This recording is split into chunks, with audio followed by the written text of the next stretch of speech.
Hola, bienvenidos. Vamos a seguir hablando de las leyes de Kepler. En esta ocasión vamos a hablar de la primera ley de Kepler. ¿Qué nos dice la primera ley de Kepler? ¿Cuál va a ser el enunciado de esa ley que vamos a tomar en consideración? ¿Qué es lo que vamos a hacer con ella? Bien, miren, vamos a tomar como enunciado de la ley de Kepler el que nos da Born en su libro Filosofía Natural de la Causa y el Azar, de la página 129, apéndice 1, parte 2, donde nos dice que la primera ley de Kepler dice lo siguiente, está dividida en dos partes. 1A, la órbita planetaria,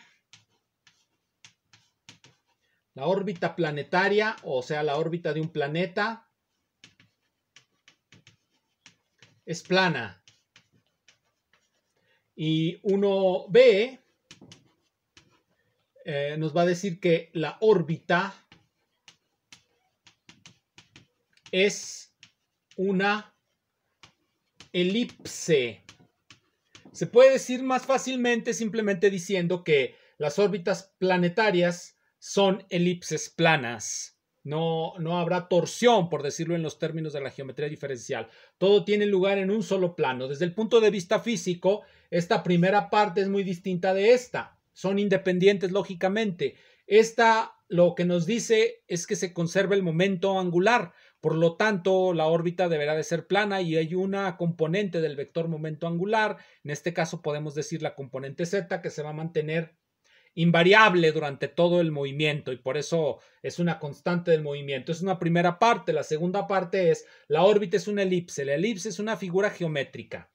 Lo interesante entonces, lo que quiero hacer ahora es hablar sobre las propiedades de la elipse. ¿Cómo se define la elipse? Hay dos tipos de definiciones de la elipse, como cualquiera puede consultar en un libro como este, que es un libro muy bueno, Introducción Analítica a las Geometrías de Javier Bracho, donde nos incluye las dos definiciones de la elipse, la aditiva y la multiplicativa, cosa que no va a pasar en este libro, que también es muy común, el Geometría Analítica de Lehmann. Incluso el Lehmann nos dice, si leemos el prefacio, nos dice que el autor, aquí nos dice en el prefacio, página 5, se cree que el instructor encontrará en este libro todo el material que él puede considerar esencial para un primer curso de geometría analítica. Se está generalmente de acuerdo en que suplementar un libro de texto con material de otras fuentes no es siempre un proceso satisfactorio. Bueno, eso nos dice Lehmann, y por lo tanto él cree que su libro es muy completo. No, falso. Si ustedes buscan en ese libro, no encontrarán la definición multiplicativa de la elipse. La definición multiplicativa de la elipse es importante porque nos lleva a las consideraciones de la geometría proyectiva, algo que no pasa con la definición aditiva. Vamos a comenzar pues con la definición aditiva. Para eso vamos a dibujar la elipse. Dibujemos la elipse aquí. Y la dibujaremos para introducir un poco de notación. Bueno, está fea, pero nos va a servir. Una elipse necesita lo que se llama focos. Este va a ser el foco 2 y este va a ser el foco 1. Tiene un tamaño para esto que le vamos a llamar B. Esto que le llamamos A. Este tamaño, este semieje mide A y este semieje mide también A. Este semieje también mide B. Estos son los semieje menor, semieje mayor. Entonces, en la notación que vamos a utilizar, vamos a suponer que la elipse es un conjunto de puntos que está inmerso. Inmerso quiere decir lo siguiente. Inmerso quiere decir que es un conjunto de puntos que se encuentra subsumido en R2. Eso es lo que vamos a suponer constantemente. Vamos a suponer que la elipse está subsumida o es un subconjunto de R2. Por lo tanto, los puntos de la elipse son o se pueden ver como puntos, como vectores. Podemos verlos como vectores. En ese sentido, por ejemplo, a los focos les voy a poner que son un vector y que vienen dados por sus componentes. Este se va a llamar C, este menos C. Como pueden ver, nada más tiene, si colocamos el sistema de referencia en el centro de la elipse, entonces este punto viene dado por C0. El otro foco, foco 2, va a venir dado por menos C, 0. Este punto de aquí, obviamente, va a ser A, 0. Y este punto de aquí, obviamente, va a ser 0B. Y así sucesivamente. Es la notación típica que vamos a utilizar a todo lo largo y ancho de este video. Teniendo eso claro, vamos pues a definir la elipse. La elipse se va a definir como el conjunto de puntos, este conjunto de puntos, tales que la suma de la distancia a 2, este punto de aquí, la suma de esta distancia más esta distancia nos debe dar una constante. A este punto le voy a llamar el punto P. Y estos pues son los focos. Vamos ahora a utilizar esa definición operativamente. Para poderla utilizar vamos a necesitar una cierta notación. Vamos pues a colocar el punto P. Le vamos a poner coordenadas XY. Vamos a introducir el punto Q, que va a tener coordenadas X', Y'. Es decir, es otro punto cualquiera en el plano. Y vamos a introducir la siguiente función, que le vamos a llamar la función distancia, que va a venir dada como la raíz de x menos x' al cuadrado más y menos y' al cuadrado. Esa va a ser la definición que vamos a utilizar para la idea de distancia. La distancia entre el punto P y Q con coordenadas cartesianas XY, X', Y, viene dada por esta formulita que vamos a utilizar ampliamente. Es la que nos va a permitir encontrar las ecuaciones cartesianas de la elipse. Bueno, volvamos a la elipse. Dibujamos nuevamente nuestra elipse.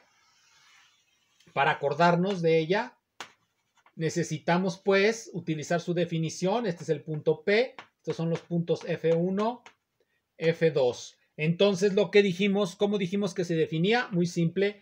La distancia del punto P, punto P cualquiera sobre la elipse a un foco, más la distancia de ese mismo punto al otro foco, deberá de darnos una constante. Dado que esta es una constante, podemos calcularla a partir de cualesquiera punto sobre la elipse. Vamos a... Este es A para acordarme y este es B. Vamos a calcular la constante A utilizando uno de estos puntos fijos y vamos a calcular una relación entre B, A y C con otro de los puntos fijos. Vamos a empezar calculando poniendo esta en esta fórmula. ¿Qué nos va a dar si la ponemos en esta fórmula? Bueno, recordamos lo que significa. Como estamos sobre el punto A, estamos en X, nada más va a ser A menos C al cuadrado más A más C al cuadrado igual a A.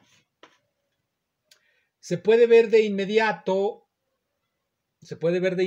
algo o no? Aquí siempre llega el estudiante y va a cometer un error terrible. Miren, si simplemente hace esto, A menos C más A más C igual a A, va a llegar al resultado correcto, que es 2A. Si hace simplemente eso, pero se va a perder de una gran cosa, porque eso vale para el punto A. ¿Y qué tal en el punto menos A? Si lo hace para el punto menos A, pues simplemente se coloca aquí el menos. Aquí de este lado también se coloca el menos. Y vamos a encontrar que este se va y que este es menos 2A con signo negativo. Parecería que eso es lo correcto, pero no, porque no estamos sabiendo utilizar los símbolos que estamos introduciendo. Vamos a hacerlo correctamente. Cuando nosotros introducimos este símbolo, estamos haciendo esto para dar cuenta de los signos. Esta es la función valor absoluto. Entonces, ahora sí, la vamos a borrar y vamos a colocar lo que teníamos aquí con valores absolutos. A menos C más A más C igual a A. Ahora sí, ponga yo el valor que ponga en A, sea positivo o sea negativo, voy a encontrar lo que quiero encontrar. ¿Por qué? Miren, de inmediato de aquí vemos que A es mayor que C. Por lo tanto, A menos C es positivo. Entonces yo puedo quitar los paréntesis estos, este es positivo, y me va a quedar 2A. Ahora hagámoslo para el signo negativo. Le colocamos aquí el negativo, aquí el negativo. Este de inmediato se vuelve A más C por la definición de valor absoluto. Transforma los negativos en positivos. Más aquí podemos ver que este es negativo, entonces tenemos que cambiarle el signo. Como este es mayor que cuando hacemos esta operación nos quedaría un signo negativo, pero como está bajo las barritas del valor absoluto, cambiamos el signo para que se haga positivo y nos queda A menos C igual a A, y este va a ser igual también a 2A de inmediato. Así tomamos en cuenta los signos. Eso es algo importante. Bien. Entonces ya tenemos la primera constante que nos interesa. A vale 2A. Bien, eso hay que tenerlo presente. Ahora vamos a calcularlo en B. Vamos a poner esto. Si nosotros lo calculamos en B, quiere decir que X va a valer 0. Entonces aquí nos va a quedar C cuadrado más B cuadrado más C cuadrado más B cuadrado igual a 2A. Inmediatamente esto nos queda dos veces C cuadrado más B cuadrado igual a 2A. Quitamos el 2 y elevamos al cuadrado y obtenemos la siguiente relación importante. C cuadrado más B cuadrado es igual a A cuadrado. Entonces tenemos dos muy importantes relaciones que debemos de tener en cuenta cuando trabajemos con la elipse y que ya acabamos de establecer. Tenemos 2A, eso es lo que vale la constante, y tenemos que A cuadrado más C cuadrado es, B cuadrado más C cuadrado es igual a A cuadrado. Esas son dos fórmulas que debemos de tener muy presentes. Ahora sí, vamos a calcular la forma normal de la elipse.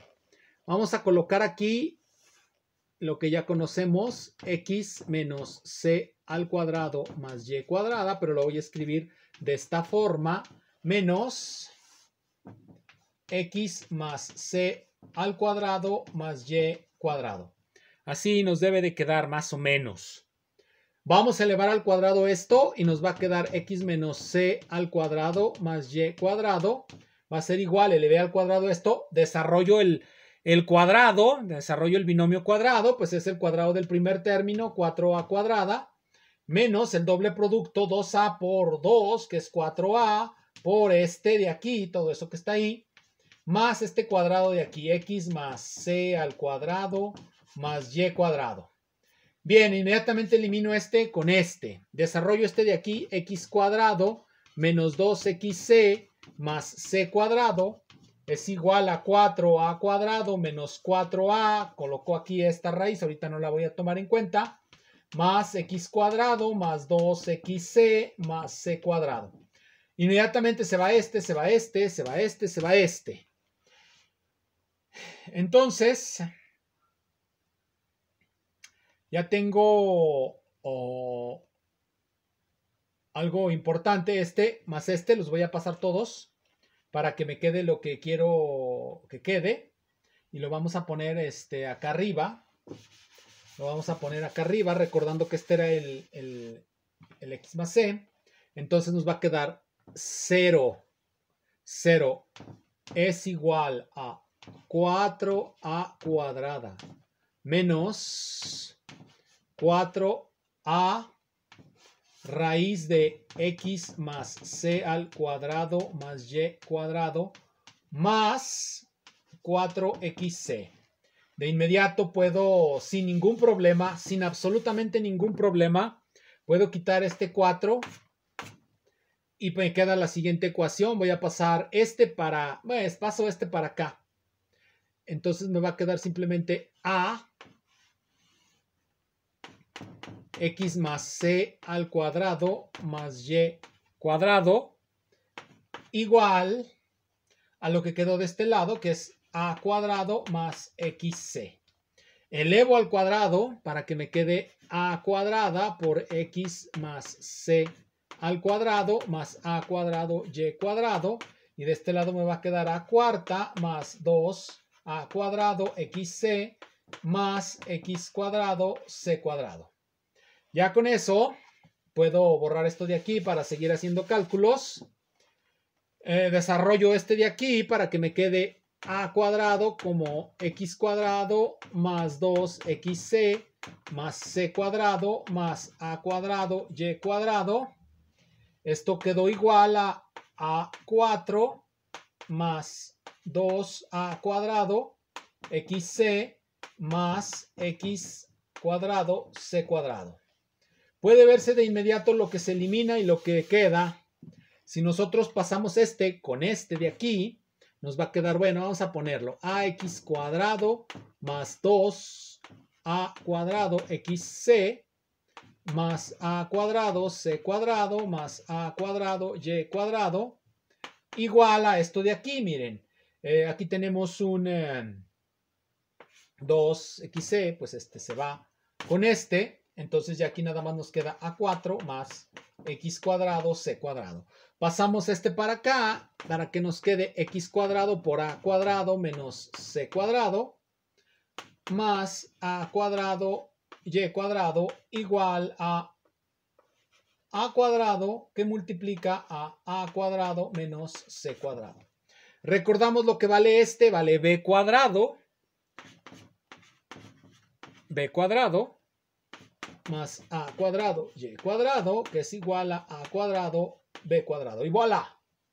Tenemos lo que se llama la forma canónica de la elipse de acuerdo a la definición multiplicativa. Este x cuadrado b cuadrado más a cuadrado y cuadrado igual a cuadrado b cuadrado. Y tenemos ya la definición multiplicativa de la elipse. Nos quedó así, miren.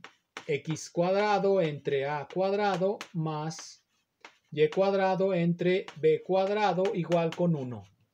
Esta está centrada en el origen.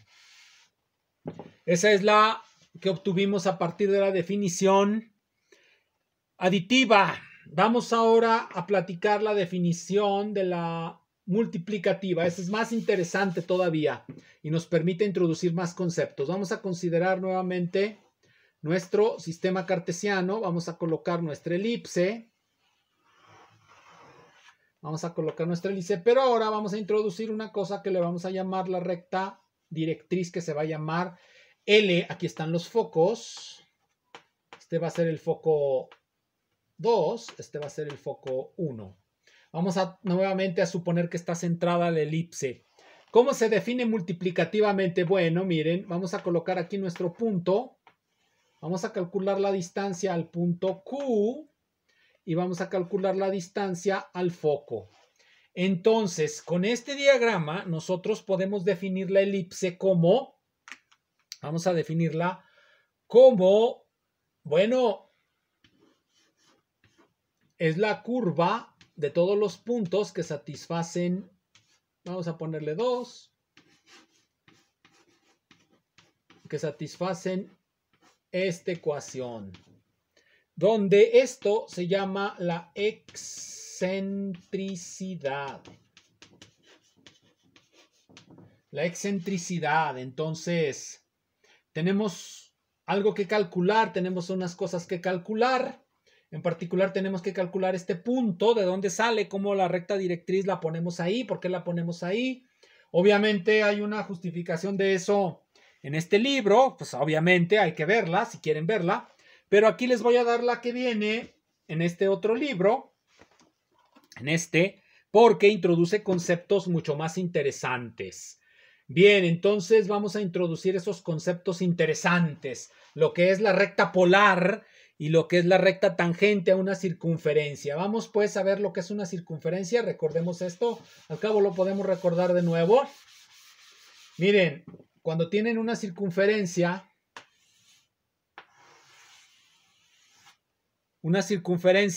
de radio, vamos a suponer que tiene radio A, para que la elipse quede aquí. Aquí sería B, queda un poquito adentro, ¿verdad? Nada más van a chocar en este punto. Bien, esta circunferencia, hay dos tipos de rectas que nos van a interesar en el caso de la circunferencia. Lo que se llama la recta tangente y lo que se llama la recta polar. Generalmente en el lema no viene la idea de recta polar, la idea de polaridad. La polaridad es una operación muy interesante que va a generar la geometría simpléctica. La famosa teoría de las polares recíprocas es la que llevó a la teoría de las formas simplécticas, que obviamente pues no vamos a tratar aquí.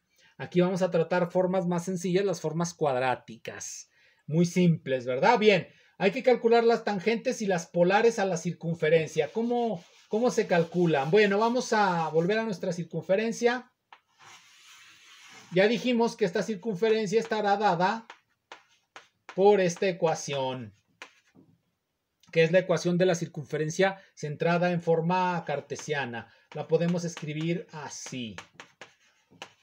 Esa es la ecuación que estamos utilizando. ¿Cómo se calcula la recta tangente? Hay una muy fácil forma de calcular la recta tangente. Si agarramos un punto tangente, cualquier punto que sea tangente, su recta tangente va a venir dada por esta ecuación.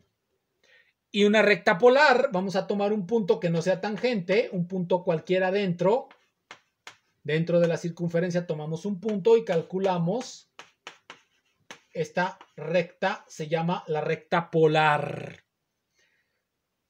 Tiene una interpretación en la geometría proyectiva, como ya dije, también tiene una interpretación en la geometría simpléctica, tiene una interpretación en la geometría proyectiva, porque las cónicas, ustedes saben, se pueden definir como diferentes proyectividades de una sola gran superficie en el infinito, pero en eso no vamos a entrar.